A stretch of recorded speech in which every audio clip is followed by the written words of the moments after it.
Marc n'a jamais été du genre à se méfier des gens.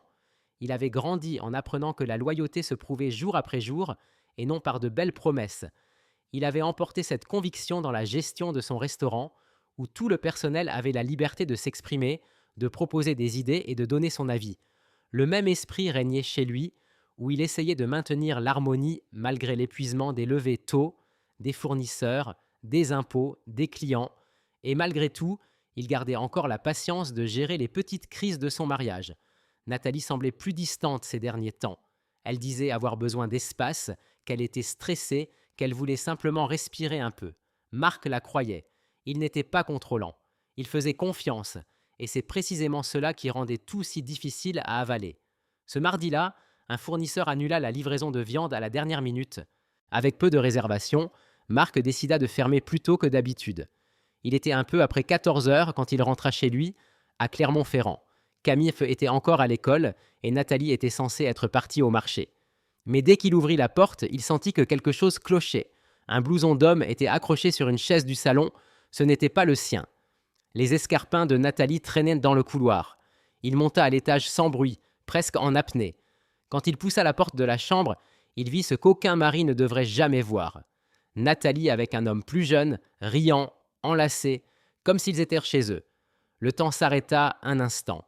Le cœur de Marc s'emballa, son estomac se noua. Il sortit son téléphone et commença à filmer. L'homme sursauta, tenta de lui arracher le téléphone. Marc réagit. La bagarre fut brève. Marc le plaqua au sol et le poussa hors de la pièce. Théo, torse nu et rouge de honte, criait que ce n'était pas ce que ça paraissait. Marc l'ignora. Il ouvrit la porte d'entrée et montra l'extérieur. Théo partit en jurant, enfilant son pantalon à la hâte. Nathalie essayait de se rhabiller quand Marc revint dans la chambre. Elle pleurait, le suppliait de l'écouter, disait que tout était bien plus compliqué que ça n'en avait l'air. Marc resta planté devant elle et ne posa qu'une seule question. Depuis combien de mois? Elle hésita, baissa les yeux, murmura 6. Marc secoua simplement la tête, comme si cela confirmait tout ce qu'il avait besoin de savoir. Il dit qu'il n'y avait plus rien à discuter. Tu ne vis plus ici. Prépare tes affaires aujourd'hui. Elle tenta de protester, parla de Camille, mais Marc fut clair. Camille ne mérite pas de grandir dans une maison pleine de mensonges. Tu vas aller chez ta sœur quelques jours, après on verra. Et il partit sans écouter un mot de plus. Il se rendit au commissariat et déposa plainte. Il raconta tout, montra la vidéo, dit que l'homme s'était introduit chez lui et avait tenté de l'agresser. L'officier qui prit sa déposition lui demanda s'il voulait porter plainte formellement. Marc répondit oui. Ensuite, il passa au restaurant, parla au responsable et lui annonça qu'il prendrait quelques jours, il avait des affaires personnelles à régler. Quand il rentra, Nathalie avait déjà 2 valises prêtes. Elle tenta encore de se justifier, dit qu'elle était perdue, que le mariage s'était refroidi, que Théo lui redonnait vie. Marc écouta en silence. Quand elle eut fini, il répondit simplement « Alors tu assumes ce choix, la porte est là ». En fin d'après-midi, Camille rentra de l'école, joyeuse comme toujours. Elle avait dessiné une affiche pour le projet de la fête culturelle. Marc essaya de sourire, mais la douleur palpitait encore dans sa poitrine. Il s'assit avec elle dans le salon et lui expliqua le plus doucement possible. Il lui dit que sa maman allait rester un moment chez sa tante, parce que les choses étaient de compliquées. Camille demanda s'ils allaient se séparer. Marc prit une grande inspiration et répondit que des changements arrivaient, mais qu'elle n'avait pas à s'inquiéter, il serait toujours là pour elle. Elle ne pleura pas. Elle posa simplement la tête sur son épaule et resta là, silencieuse. Dans ce geste, Marc comprit qu'il devait être fort pour lui-même et pour elle. Plus tard, il lui prépara son plat préféré, des macaronis au fromage. Ils mangèrent ensemble, regardèrent à la télévision, et quand Camille alla se coucher, il resta dans le salon, fixant le vide. Pour la première fois depuis tout cela, il pleura. Ce n'était pas un cri de désespoir. C'était un chagrin silencieux, celui d'un homme au cœur brisé qui sait qu'il devra se lever le lendemain et continuer d'avancer. Cette nuit-là, il dormit dans sa chambre. Il changea les draps, la couette, ouvrit la fenêtre. Il avait besoin d'air, même s'il semblait lourd. Allongé, il fixa le plafond de longues minutes, repensant à tout ce qui lui avait échappé. Les dîners annulés, les messages cachés, les dimanches où Nathalie disait aller chez sa sœur, mais rentrait avec un parfum différent. Et malgré toute cette douleur, il ressentait une étrange forme de soulagement. La vérité était arrivée. Crue, sale, violente. Mais elle était là. Et maintenant, c'était à lui de repartir de zéro. Les jours suivants, Marc avança sur un chemin en ruine. Chaque conversation avec son avocat lui rappelait que la vie qu'il avait essayé de tenir ensemble s'était déjà effondrée. Maître Alain Moreau était pragmatique, direct, et cela l'aidait à rester concentré. Pendant que Marc rassemblait relevés bancaires, relevés de comptes et captures de messages, Nathalie avait déjà pris son propre avocat. Elle tentait, par son intermédiaire, de retourner la situation. Elle se présentait comme victime d'un mariage froid, disait que Marc s'était éloigné émotionnellement, que la maison était devenue un lieu de tension permanente. Et le plus dur, elle demandait la garde exclusive de Camille, ainsi que le droit de rester dans la maison, arguant que la petite avait besoin de sa mère et que le restaurant occupait trop le père. Quand Maître Moreau reçut la requête officielle, il prit une grande inspiration avant de la montrer à Marc. Elle avait tout sorti, elle essayait de peindre un portrait de négligence, comme si Marc était un père absent qui plaçait son travail avant sa fille. Marc lut tout en silence. Il n'avait pas besoin de dire ce qu'il ressentait, cela se voyait sur son visage. Ce n'était plus seulement une infidélité conjugale, c'était une tentative de lui enlever ce qu'il aimait le plus, fondée sur des mensonges calculés. Maître Moreau lui conseilla de contre-attaquer avec des preuves. Marc ouvrit alors son historique bancaire, montra les virements vers des hôtels aux dates où Nathalie prétendait être chez sa sœur, et bien sûr la vidéo enregistrée le jour où il les avait surpris. Maître Moreau organisa les documents et reconstitua le puzzle de la vérité.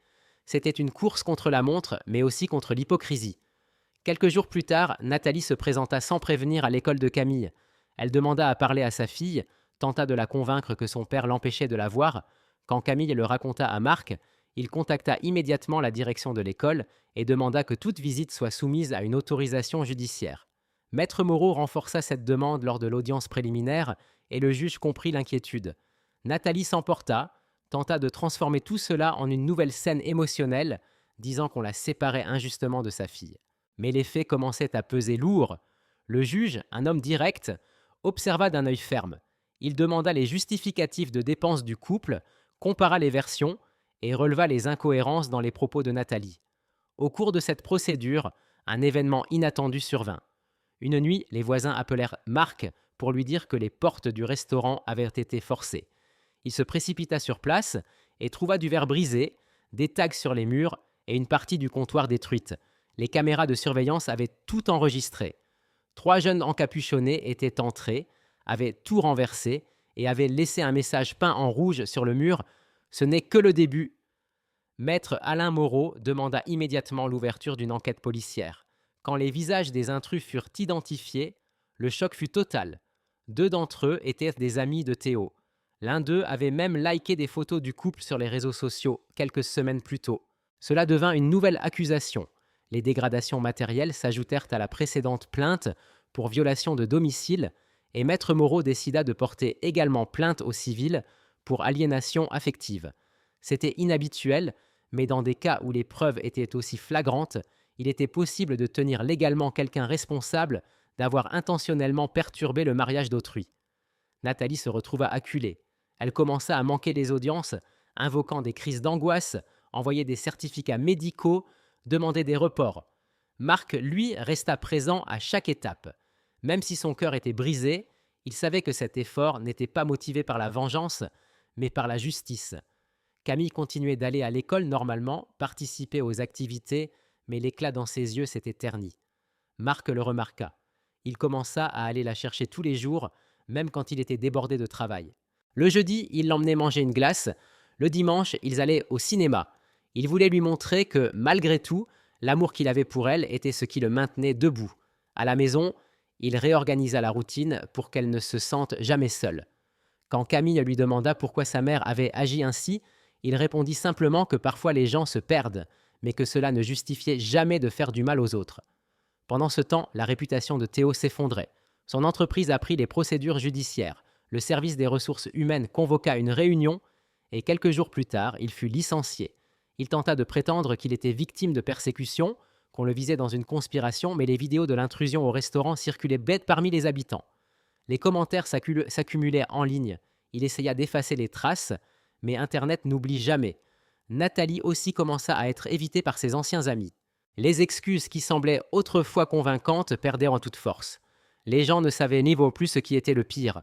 l'infidélité elle-même ou la tentative de détruire le père de son propre enfant avec des mensonges froids. La procédure traînait en longueur, mais chaque nouvelle audience rendait plus évident pour le juge que Nathalie avait franchi des lignes rouges. Et plus elle tentait de se défendre, plus ses choix apparaissaient au grand jour. Au milieu de tout cela, Marc dut aussi relever le défi de maintenir le restaurant à flot. Il réunit l'équipe, leur expliqua ce qui s'était passé, demanda patience et engagement. Les employés se serrèrent les coudes. Ils organisèrent un groupe pour repeindre les murs, remplacèrent le verre brisé, et un ancien client offrit de nouvelles tables. Ce fut une petite victoire, mais elle compta énormément. Marc comprit qu'il n'était pas aussi seul qu'il le pensait. Et sans même le chercher, il commença à devenir une figure respectée. Certains clients laissaient des mots de soutien avec leur paiement, d'autres apportaient des fleurs, des livres ou même de petits dessins faits par les enfants qui fréquentaient le restaurant. La douleur habitait toujours sa poitrine, mais quelque chose de nouveau commençait à émerger. Une sensation étrange, presque inconfortable, comme si la souffrance faisait de la place à autre chose. Encore indéfini, mais vivant. Théo n'avait jamais eu la structure émotionnelle pour affronter les conséquences. Quand il fut exposé, il perdit son emploi et commença à être regardé avec suspicion par les voisins, les anciens collègues et même certains membres de sa famille. Le licenciement le frappa d'une manière qui le transforma en quelqu'un d'autre. Il cessa de fréquenter les mêmes endroits, évita les contacts et se mit à vivre avec une colère rentrée. Il se nourrissait de l'idée que Marc était responsable de la fin de sa relation avec Nathalie, de son image ternie, de l'éloignement de ses parents. Il construisit un scénario dans lequel il était la victime d'un homme amer et vindicatif, et plus il s'y accrochait, plus grandissait en lui le désir de régler ses comptes à sa façon tordue. Avec la procédure en cours et l'exposition publique des faits, Théo disparut un temps des radars. Nathalie, interrogée aux audiences, affirma qu'elle n'avait plus aucun contact avec lui. Il était difficile de savoir si c'était vrai ou juste une nouvelle tentative de sauver son image. Ce à quoi personne ne s'attendait, c'est que Théo, en silence, préparait quelque chose qui allait bien au-delà de la provocation ou de l'humiliation. Il voulait frapper Marc là où ça faisait le plus mal. Et pour lui, cet endroit était le restaurant, le lieu qui avait survécu à l'infidélité, à la diffamation et au vandalisme de ses amis. Un symbole de résilience qu'il estimait devoir détruire complètement. Un vendredi matin, vers 3 heures, l'alarme se déclencha. Marc, qui dormait chez lui avec Camille, reçut une notification sur son téléphone. Il se leva et accéda aux caméras via l'application. L'image montrait un homme casqueté et masqué en train de forcer la porte arrière avec un outil métallique. Il agissait vite, agressivement, déterminé. Marc appela la police et partit en voiture. Quand il arriva, les forces de l'ordre étaient déjà sur place. L'intrus avait été interpellé alors qu'il tentait de fuir par l'arrière. C'était Théo. Il avait sur lui un sac à dos contenant des gants, de l'essence et un briquet. Le plan était clair. Son intention dépassait le vandalisme. C'était une destruction totale. Marc observa la scène avec un mélange de colère et de stupeur. Théo fut menotté, placé dans la voiture de police et conduit directement au commissariat. Son casier jusque-là vierge s'alourdit désormais d'entrée par effraction, tentative d'incendie volontaire et possession de matériel inflammable avec intention criminelle. L'affaire fut immédiatement portée devant le juge. Celui-ci, informé de l'intrusion et de l'intention criminelle enregistrée sur vidéo, ordonna la mise en détention provisoire immédiate, sans possibilité de caution. La gravité des faits, combinée à l'historique récent, démontrait qu'il représentait un danger réel. Des mesures de protection pour Marc et Camille furent également prononcées, interdisant toute forme d'approche, y compris par personne interposée. Cet incident renforça encore davantage la position de Marc dans la procédure de divorce, montrant clairement l'environnement dangereux dans lequel Nathalie avait exposé sa fille en s'impliquant avec un individu instable et dangereux. Les retombées de cette tentative d'intrusion se répandirent rapidement. Les clients du restaurant, qui connaissaient déjà une partie de l'histoire, commencèrent à se mobiliser. Une campagne informelle sur les réseaux sociaux récolta des dons pour améliorer la sécurité des lieux et un ancien fournisseur proposa de nouveaux systèmes de surveillance. Un groupe de parents de l'école de Camille envoya des lettres et des petits cadeaux pour elle, disant qu'ils étaient de son côté. La ville, qui jusque-là s'était contentée d'observer, commença à prendre la parole. Le restaurant devint un symbole de dignité. Marc, sans avoir besoin de prononcer un mot, fut perçu comme un homme qui affrontait la tragédie sans perdre son honneur. À l'audience suivante, Nathalie tenta de détourner l'attention. Elle affirma que Théo avait agi seul, qu'elle ne l'avait jamais encouragé, qu'elle s'en était déjà éloignée. Le juge écouta, mais les faits parlaient plus fort. Tenter de justifier l'injustifiable ne fit que l'isoler davantage. Marc resta silencieux pendant la majeure partie de l'audience, mais à la fin, quand on lui donna la parole, il s'exprima clairement. Il dit que son intention n'avait jamais été de faire la guerre, qu'il cherchait seulement un cadre sûr et juste pour élever sa fille, et que tout ce qu'il avait fait l'avait été pour Camille, afin qu'elle grandisse en sachant que le caractère ne se négocie pas. Le juge clôtura la séance d'une voix ferme, déclarant qu'au vu de l'ensemble des faits, la garde principale resterait attribuée au père, que la routine de l'enfant serait maintenue telle qu'elle et que les mesures de protection contre l'ancien amant de la mère seraient renforcées.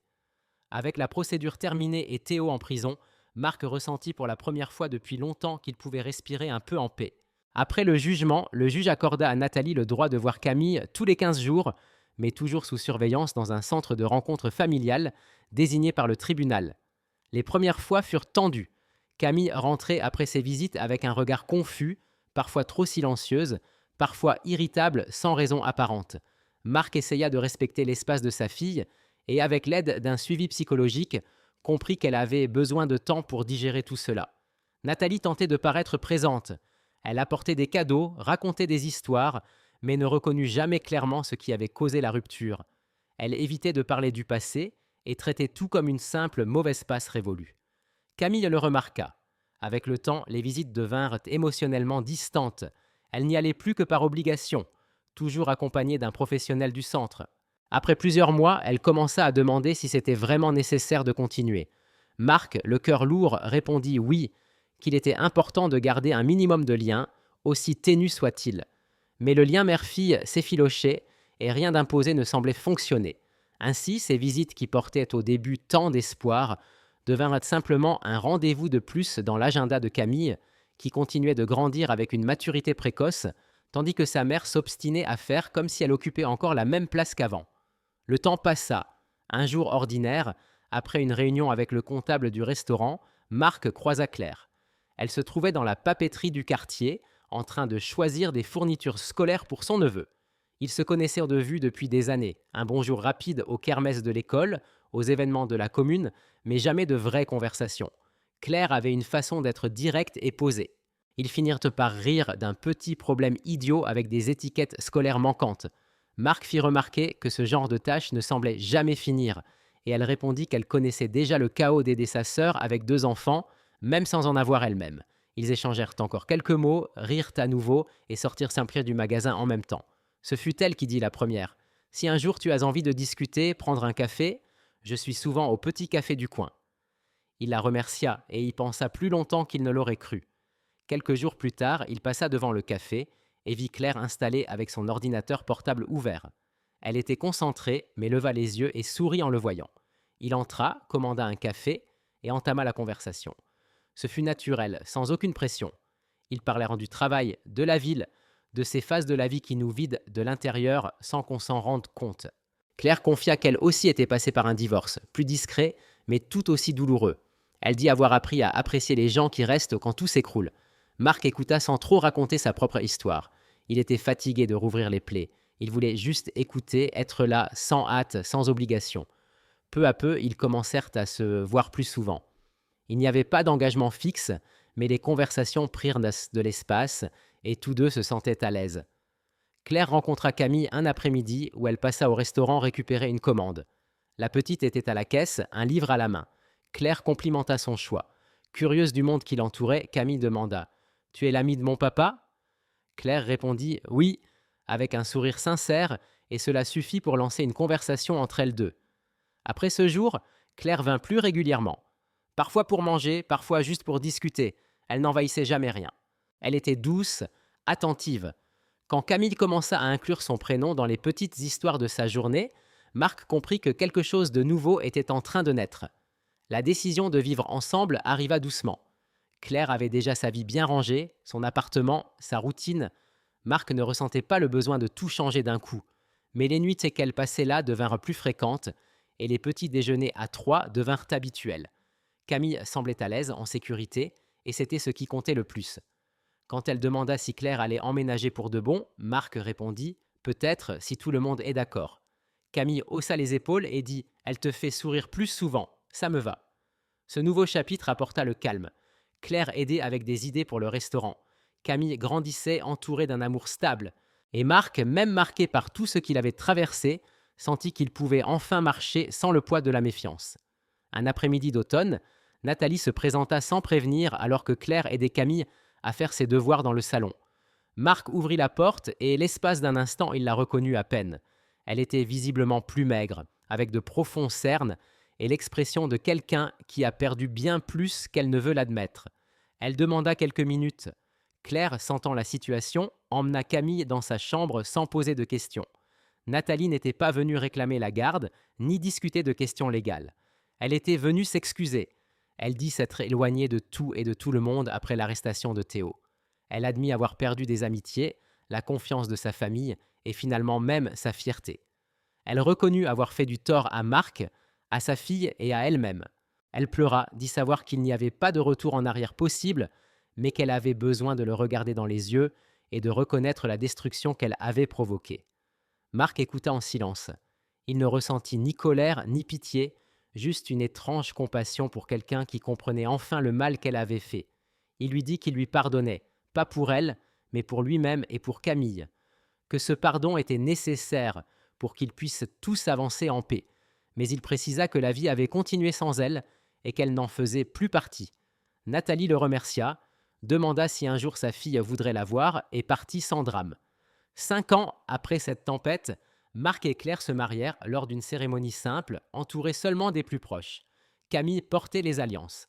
À la fin, dans un petit discours improvisé, elle regarda son père et dit « Tu m'as appris que être fort, ce n'est pas crier ni se battre, c'est protéger en silence. » Marc essuya une larme et serra la main de Claire. À cet instant, il comprit que tout ce qu'il avait souffert l'avait conduit exactement là, à un amour tranquille, à une vie qu'il n'avait pas prévue, mais qui, au final, était précisément celle qu'il méritait. Merci d'avoir suivi cette histoire. Si elle vous a plu, n'oubliez pas de vous abonner à la chaîne et d'activer les notifications pour ne rater aucune nouvelle vidéo. À bientôt!